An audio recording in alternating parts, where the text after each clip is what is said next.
I've always loved like working with my hands, I think. I don't know if I was made to like sit behind a desk and just like send emails. Those look great. Sick.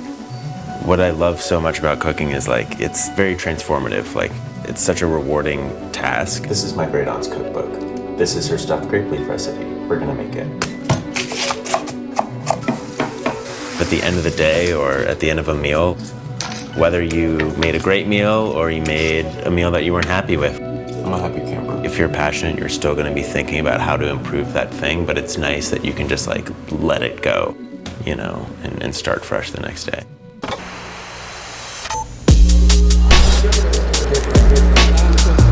Everything else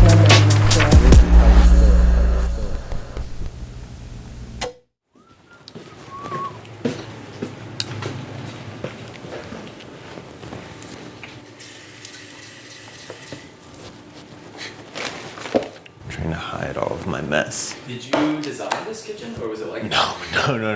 This was designed. I just brought in a few things. And this was like, for me, the selling point of the space for sure. It's really special. And because of where we are, the sun is consistent throughout the day as well, which is really nice. Let's say there's like a few professional like kitchen things that are super helpful. Like I love to keep my oils in this 9-pan and then just buy little squeeze bottles to refill. I think it's much chicer than just having a bottle of random olive oil out. That's nice. Salt pinches. You have your like Diamond Crystal kosher salt, then your flaky salt. That's super helpful. Definitely the microplanes. I'm obsessed with the microplane. Can shave just about anything. I, use garlic, ginger, cheese, nuts. It's just a great way to garnish something. How I started my food video career was by making all these dips. And it took me 4 years to succumb to the fact that ain't no one gonna send me a food processor, and I had to buy myself one. But a strong, powerful food processor goes a long way, and I'm very happy with the purchase.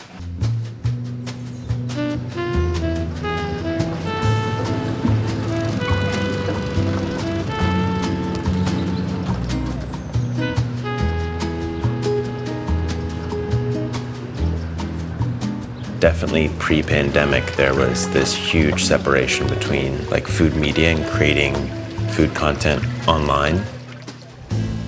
I was in this food media job that felt so segregated and looked down upon versus working at a restaurant and being a chef. Being in New York, you're surrounded by incredible restaurants, incredible food, and that bug bit me pretty hard, and I started cooking a lot at home and really thinking about, I really like this, could there be something here? I started reaching out to different chef owners.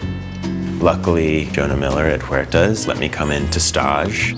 I would go in after work, or I would go in on the weekend and just kind of feel out the experience of working in a professional kitchen. Well, this is my breakfast. This is so good. You didn't do equal part sugar, did you? I did a little less sugar. I had 2 full sheet trays of it. Oh, wow. And it was stacked. The recipe, with 2 sheet trays in my oven. I wouldn't call it a fresh slate, but it felt like a huge shift in me becoming who I am. Pierce, will you taste the baklava to see if you want me to finish it with some citrus?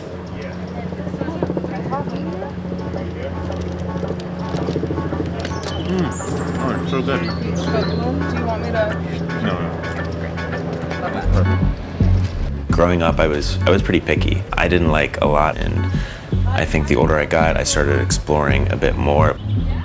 It wasn't until I really started cooking, kind of those first few years in New York, that I really, started enjoying cooking vegetables.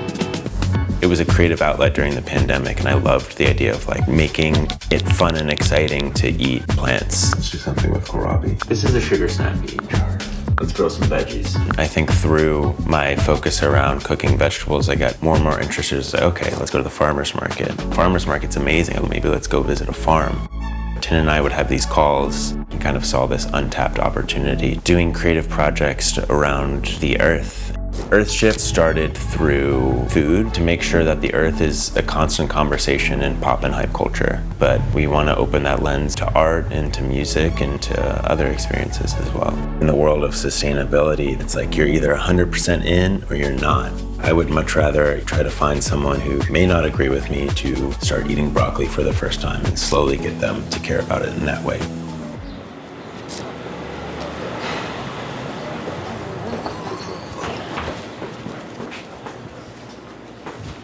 What is up, chefs?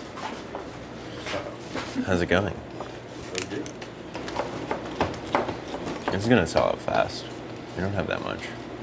Everything's gonna sell out fast.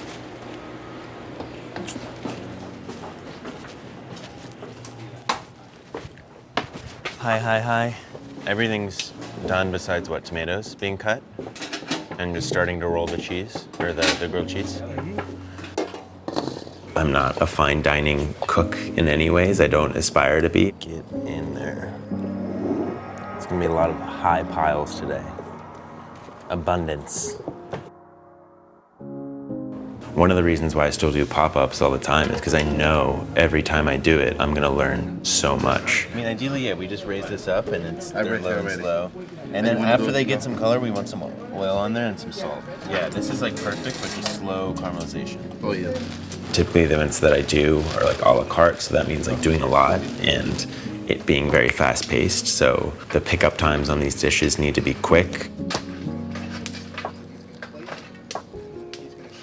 This is definitely like a labor of love situation. Oh, let's hope. Let's hope. I can use pop-ups as an opportunity to maybe share dishes that I wouldn't share online, either because they're using ingredients that aren't as accessible. So from a service perspective, everything is ordered at once. We will build out the whole order. Everything will come at once. We'll give you everything, and then you go, and we move on. That's it. Let's have a great service. Let's have fun. For me, it's more about like kind of the experience and the community element. We just want to put out delicious, good food that highlights the ingredients that we're using. And I think that can be a rooting and a grounding thing in any recipe.